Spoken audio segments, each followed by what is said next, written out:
Buenos días. No muy diferente los pacientes a los creadores de esta caricatura. Les gusta jugar al despiste, les gusta confundirnos. Y yo creo que todos lo conocen a Waldo o para nuestros compañeros de Yale, Wally. ¿Alguno levante la mano quien ya lo encontró? Una, dos, tres, cuatro, cinco, seis. Listo. Entonces, ¿cómo hacen para encontrarlo? Para encontrar a Waldo, necesitan primero saber cómo se ve. Además de saber cómo se ve, necesitamos buscar sistemáticamente todo lo que se parece y ver en qué no se parece. Entonces nosotros sabemos que tiene una camisa roja con rayas blancas. Empezamos a ver que los creadores de esta caricatura, como los pacientes, empiezan a confundirse, empiezan a poner otras cosas rojas con rayas blancas. Y yo tenía un profesor que decía, los pacientes les gusta jugar al despiste. Y de entonces, de eso, esencialmente, vamos a hablar hoy. Cardiomiopatías, aquí estaba Waldo. Cardiomiopatías y un enfoque por fenotipos. La charla de hoy espero sea concisa y breve. No vamos a ampliar demasiado, obviamente, en los tratamientos y en las estratificaciones de riesgo que ya hablarán un poco más adelante. En general, ¿de dónde salen los pacientes con cardiomiopatías? Los pacientes, en general, la mayoría va a presentarse a medicina general, medicina familiar, con síntomas inespecíficos, disnea, lleva 1 o 2 años con disnea, algún palpitaciones ocasionales o dolor torácico. Otro grupo de pacientes van a tener un ecocardiograma solicitado por algún motivo, un electro que va a tener algún hallazgo, un PR corto, un trastorno inespecífico de la repolarización, y esos pacientes van a llegar a medicina interna y estos van a ser la mayor cantidad de pacientes que van a tener cardiomiopatía. Un porcentaje menor va a llegar a la clínica de falla cardíaca y estos pacientes van a llegar ya con manifestaciones a la clínica de falla cardíaca y de eso pues ya nos encargamos nosotros en cardiología y una gran minoría de pacientes, sobre todo en nuestro país, va a llegar referido por un screening genético de tanto propio como de familiares y llegarán ya a centros especializados de cardiomiopatías. Nos concentraremos en esta charla principalmente en la base de esta pirámide, que es cómo enfocarlo al cómo hacer el enfoque del paciente que le llega a medicina general o a medicina interna, cuándo sospecharlo y cómo referirlo a cardiología o a los centros especializados. Lo primero que tenemos que hablar entonces es de la prevalencia de esta enfermedad, que oscila entre 200, la cardiomiopatía hipertrófica, por ejemplo, es de las más frecuentes, y oscila entre 1 en 250 y 1 en 500 pacientes, dependiendo de cómo lo midamos. 250 cuando medimos para, para cargadores de esta mutación, y 500 cuando ya son un poco más sintomáticos.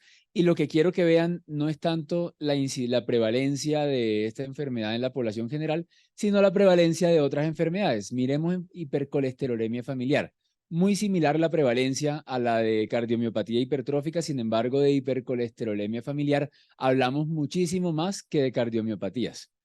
Ahora miremos esta otra serie de enfermedades, las cuales no sé si todavía en las escuelas de medicina, pero la cantidad de horas dedicadas a la formación en síndrome de Down, enfermedad de Crohn, ductus arterioso o miastenia son el triple o 5 veces más que las horas de formación que nos dan en cardiomiopatías. Sin embargo, estas son 5 a 8 veces menos frecuentes que las cardiomiopatías. Entonces, también invito a los profesores a dar más cardiomiopatías, menos miastenia, otra campaña que estamos promoviendo, y podemos así aumentar el awareness en cardiomiopatías. Y no me hagan empezar que Daniel se emociona cuando empezamos a hablar de las mutaciones de la titina, que son aún más frecuentes que las cardiomiopatías, pero esos serán temas de las próximas charlas. Esta es la diapositiva, tal vez la más sencilla, pero la más importante, y si entendemos esto, ya entendemos las cardiomiopatías, y es la definición que nos dan, y esto está en la guía del 2023 de cardiomiopatías, y nos dice lo siguiente: es el trastorno del miocardio en el que el músculo cardíaco es estructural y funcionalmente anormal. Entonces ya hablamos de un trastorno estructural y o funcional, usualmente van de la mano, que se ve en ausencia de una enfermedad, sea coronaria, valvulopatía, hipertensión, enfermedad congénita, es decir, hay una alteración que no se ve explicada por una alteración que tenga el paciente. Si el paciente es hipertenso, uno espera que esté un poquitico hipertrófico. Pero si encontramos un paciente hipertrófico que no es hipertenso, no hace ejercicio, bueno, esto está como raro, de pronto puede tener una causa que va más allá de las características que encontramos, y ahí es donde tenemos que empezar a sospecharlo.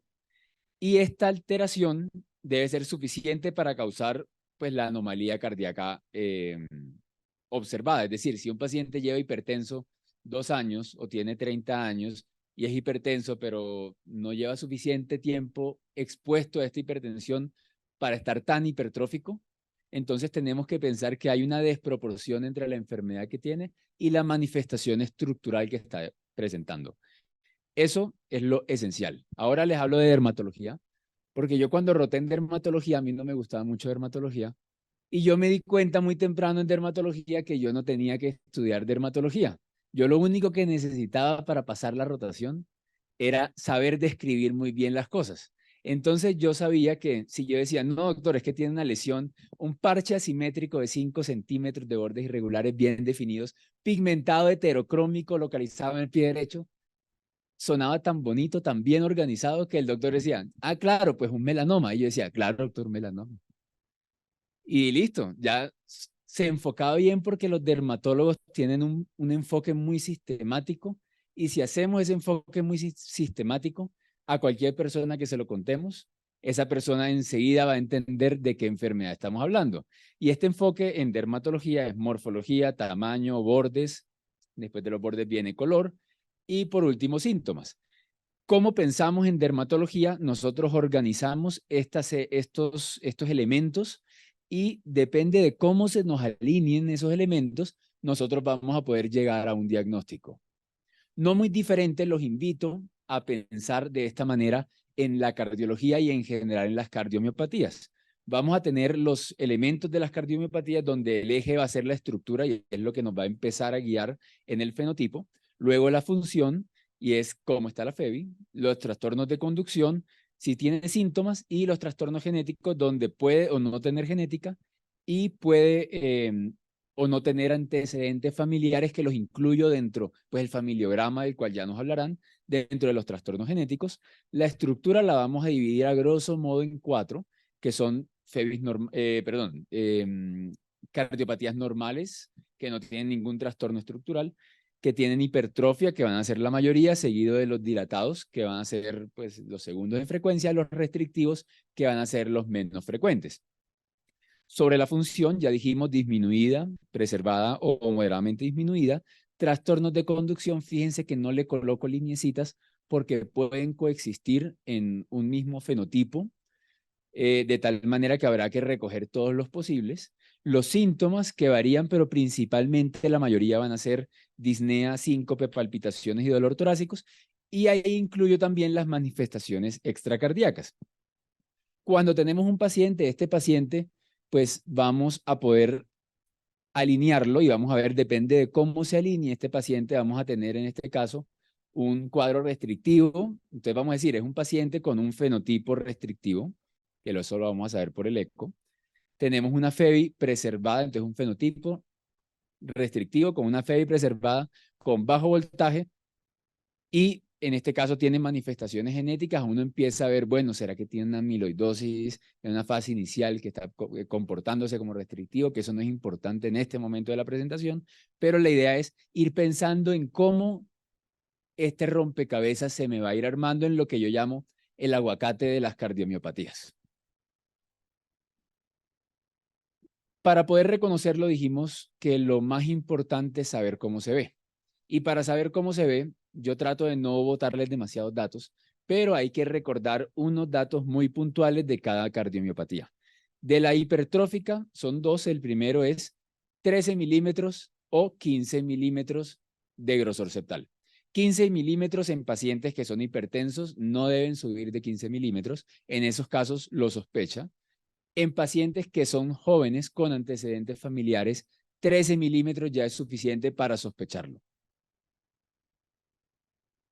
¿Cuáles son los síntomas? Usualmente son síntomas con ejercicio, tales como disnea, que es el más frecuente, dolor torácico, y síncope siendo más infrecuente, pero usualmente lo vemos en los pacientes cuando ya están en un grado severo de este fenotipo hipertrófico. En el electro hay muchas manifestaciones que se pueden ver, como lo son el PR corto, la hipertrofia ventricular, bloqueos AB, tanto grado 1 como más avanzados, bajo voltaje, y aquí quiero hacer un hincapié en la diferencia de bajo voltaje subjetiva y la definición de bajo voltaje, y es cuando tenemos, primero, en ausencia de obesidad, EPOC, otras causas que podrían dar bajo voltaje, y es derivadas de extremidades, que son D1, D2, D3, ABF, ABR, ABL, menor que todos los QRS tengan menos de 5 milímetros a una velocidad normal de electrocardiograma, y las precordiales menos de 10 milímetros. Tiene que tener esas dos condiciones. Si no, entonces no es que me parece que está bajito, no me funciona. O puede tener ondas Q, ondas de pseudonecrosis, que también se describe, sobre todo en amiloidosis, y cada uno de estos, como el PR corto, se va a asociar con algún trastorno etiológico, y eso nos va a ir empezando a hacer el enfoque etiológico más allá del fenotipo, pero como se dan cuenta, el PR corto se puede asociar tanto a enfermedades mitocondriales como a Fabry y como a glicogenosis, pero la glicogenosis no da solo PR corto, sino también hipertrofia ventricular, pero la hipertrofia ventricular no da solo glicogenosis, sino también da en enfermedad de Danon. Y esto se va a empezar a correlacionar con muchas otras enfermedades, de tal manera que un solo hallazgo no va a ser suficiente para determinar cuál es la etiología o para sospechar una etiología, como cuando estamos jugando club y tenemos que ir sacando pistas de cada sitio en el que vamos pasando para ver no solo cuál es, sino cuál no es. Y ahí también nos vamos a apoyar con las manifestaciones extracardíacas. Cuando miramos las manifestaciones extracardíacas, vamos a ver que también, como las manifestaciones electrocardiográficas, van a tener muchas maneras de sobrelaparse, pero cuando usted mira a ver cuántos pacientes tienen un fenotipo hipertrófico, con una FEBI reducida, con un PR corto, con trastornos de aprendizaje y con alteraciones auditivas, empiezan a descartarse opciones y van quedando muchas menos. Entonces, este es como el enfoque mental y el concepto que quiero que se les vaya quedando. Otro número importante, pared ventrículo derecho mayor a 7 milímetros. Valor absoluto usualmente en cualquiera, si eso lo encuentran, empieza a pensar un poquitico más en cardiopatía hipertrófica. Hay algunos otros hallazgos que nos van a ayudar a enfocar el fenotipo, como la hipertrofia asimétrica, la dilatación aislada de la aurícula izquierda, que empieza así también en las restrictivas, disfunción diastólica y un strain menor a 10.6. Y hago énfasis en los gradientes del tracto de salida. Usualmente en ecocardiografía ya enfocan al paciente y lo escriben si ven un gradiente mayor a 50 milímetros de mercurio, pero si ustedes lo leen en un reporte, es un paciente que necesita con alguna urgencia una remisión a cardiología o a un centro especializado de cardiomiopatía hipertrófica, porque necesitará alguna intervención de la cual, si hay tiempo, hablaremos un poco más adelante. Lo más importante en las cardiomiopatías hipertróficas, tal vez, y yo quiero hacer hincapié en la amiloidosis cardíaca, y es una lista, yo les mando la presentación si me escriben, pero es una lista de cosas que si un paciente tiene un grosor de la pared mayor a 12 milímetros con alguno de estos signos de bandera roja, son pacientes que necesitan ser incluidos en un algoritmo diagnóstico de amiloidosis cardíaca. No me voy a detener en cada uno. Esto fue en el 2019 o 2018, está publicada la guía de amiloidosis cardíaca. Quiero mostrarles la prevalencia, y esto fue un estudio que llevamos al Congreso Europeo. No lo traigo solamente porque es interesante, sino también un poquitico para chicanear. Y es que la prevalencia de captación cardíaca de gammagrafía, que realmente hace el diagnóstico casi de amiloidosis cardíaca, era de 4.5%. Esto era hallazgo incidental en todos los pacientes que fueron mandados a gammagrafía por motivos diferentes a cardiología. 4.5% de los pacientes mayores de 75 años, incluso más de 6.7% los pacientes mayores de 85 años, y esta es la población aquí de la Fundación Santa Fe de Bogotá. sobre la miocardiopatía dilatada y se van a dar cuenta que las miocardiopatías son sencillas si empezamos a pensarlas bien. ¿Cómo se ve una cardiomiopatía dilatada? Pues dilatada, ¿no? Sencillo. La una se veía hipertrófica y ¿cómo se llama? Pues cardiomiopatía hipertrófica. Esta se ve dilatada y pues se llama dilatada. Sencillo. Hay unos valores que no les digo que se lo aprendan, tengan la referencia a la mano si ven un reporte de eco con estos valores. Para hombres, valores absolutos, grosores mayor a 58 y volumen mayor a 75. Aquí están los valores de mujeres, usualmente con una fracción de eyección menor a 50%, y lo que pasa cuando tenemos un corazón grande, dilatado, que funciona mal, pues va a tener síntomas de que el corazón está fallando, es decir, de falla cardíaca, ortopnea, disnea paroxística nocturna, edema, y se va a manifestar, y estos son los pacientes que usualmente nos llegan a la clínica de falla cardíaca. Causas de cardiomiopatía dilatada, todas las que quieran. 60% son adquiridas.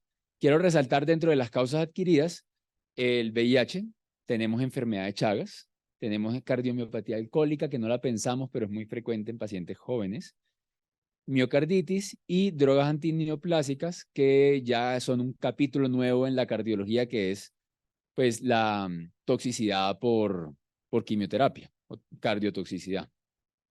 El 40% restante serán alteraciones genéticas, dentro de las cuales la titina, como les mostraba al comienzo, es la más frecuente, la laminina, que también el doctor Carlos Daniel se emociona cuando hablamos de la laminina, y estas son en orden de frecuencia, pues todas las alteraciones genéticas sobre las cuales no me voy a detener porque no es el propósito de la charla. Quiero hacer un énfasis, como el doctor Lombo nos mencionaba ayer, la prevalencia y la importancia de la enfermedad de Chagas, sobre todo en nuestro medio. En nuestro medio, y estas son las zonas, dependiendo de dónde estén en Colombia, van a haber más o menos Chagas. Y la guía, pues se imaginarán, no habla mucho de Chagas. La prevalencia de Chagas en Europa, donde más hay, es en España, 26.000 pacientes más o menos, y de resto son 2.000 pacientes. Y quiero que lo comparen con lo que es la zona caliente de Colombia. Y en Colombia tenemos más o menos 437.000 casos, y esto era 2015, casos de Chagas, comparado a casos y 130.000 casos de cardiomiopatía chagásica. Eso es un reguero de gente, de tal manera que es súper importante que tengamos presente Chagas cuando estamos pensando en cardiomiopatía. Ya lo veremos en el algoritmo un poco más adelante. Ahora, si el paciente tiene una miocardiopatía y no está hipertrófico y no está dilatado, pero tiene una falla reducida, sencillo, entonces no está dilatado, una cardiomiopatía no dilatada. Fácil. Y eso es un concepto nuevo, no solamente para los no cardiólogos, sino también para los cardiólogos, porque antes esta cardiomiopatía, que ahora se llama no dilatada, la mencionaban como la cardiomiopatía era hipokinética no dilatada, o hipokinética, o trastornos globales. Es decir, había muchas maneras de clasificarla, pero la idea de la nueva guía es englobarla en una misma definición para poder empezar a desmenuzarla mejor.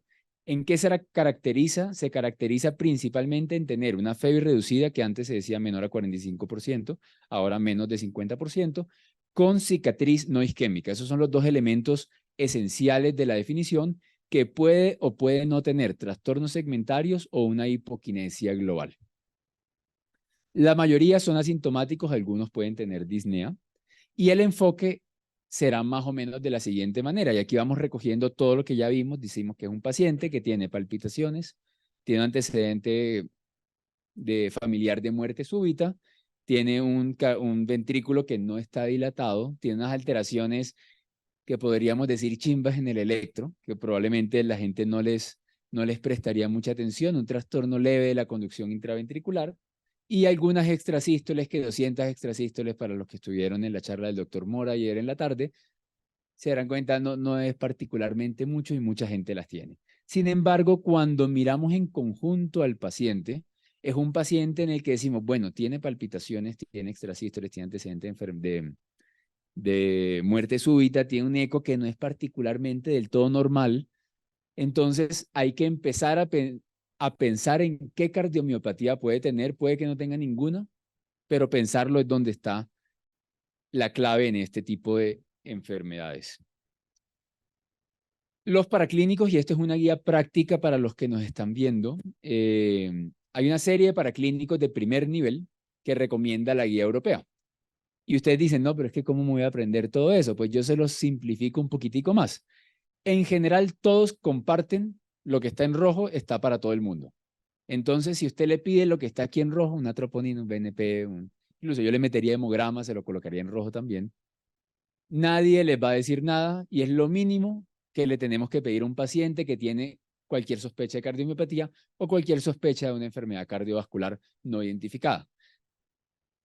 Yo incluyo Chagas en los dilatados, que no está incluido en la guía, porque la guía está hecha para Europa. Y nosotros estamos en Colombia, donde ya vimos que sí que hay Chagas. Entonces, tener presentes los paraclínicos, esto invito a los médicos generales, internistas, pídanle estos paraclínicos a los pacientes si usted tiene una sospecha y no solamente estos paraclínicos, y ahora qué recomienda la guía, y esto es una indicación grado 1, ¿sí? Cuando uno ve una guía, uno tiene que ver las indicaciones clase 1 para saber qué toca hacer, es decir, está mal no hacerlo, y las indicaciones grado 3, que son está mal hacerlo, o sea, no hacerlo. Pedir estos laboratorios en pacientes que tienen sospecha de cardiomiopatía, si usted lo sospecha, pídaselos. No lo piense 2 veces porque si usted lo sospechó, nadie más lo va a sospechar después. Indicación grado 1. Estudiar inicialmente a los pacientes con una evaluación comprensiva de las dimensiones cardíacas que evalúe la función sistólica del ventrículo derecho, un eco. Pídanle un eco. Además de los paraclínicos, pídanle un eco. Y si la sospecha que ustedes tienen como no cardiólogos es alta, los invito a que pidan una resonancia que en el peor de los casos no se la autorizan, pero se la pidieron. Y simultáneamente los mandan a cardiología. Ojalá que lleguen a cardiología con la resonancia. ¿Por qué ojalá que lleguen con la resonancia? Nos da muchísima información, no voy a detenerme a hablar de los hallazgos en resonancia, pero con síntomas, eco y resonancia, casi que ya tenemos el diagnóstico y un plan de tratamiento, no solo para el paciente, sino que si se confirma genéticamente, que nos hablará la doctora Mari García un poco más adelante, las implicaciones para toda la familia. Esto es un resumen para finalizar y es todo lo que hemos hablado y el enfoque que empieza con síntomas inespecíficos que llegan a medicina general, palpitaciones, siguen con un electro, un eco, un electro y un eco no se le niega a nadie. Los paraclínicos que ya vieron, y luego están todas las cosas que rodean lo que yo llamo lo que rodean el aguacate de la cardiomiopatía, lo que son las manifestaciones extracardíacas, lo que son los hallazgos que parecen incidentales en el electrocardiograma, cosas que parecen insignificantes, van encajando una con otra hasta que podemos tener un diagnóstico y pues mejor awareness de esta enfermedad que es más frecuente de lo que pensamos.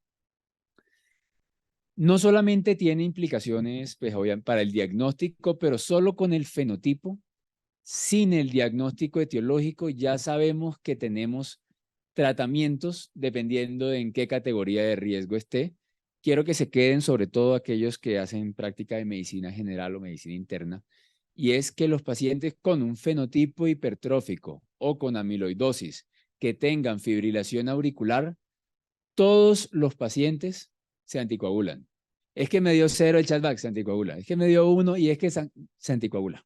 El riesgo basal de esos pacientes es 3 veces mayor que el riesgo de un paciente sin cardiomiopatía hipertrófica o sin amiloidosis. Entonces la invitación del día de hoy, y aquí termino, es que mantengan una alta sospecha.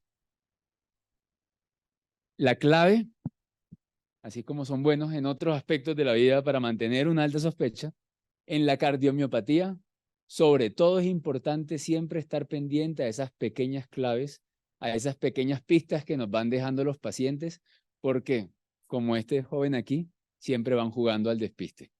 Muchas gracias.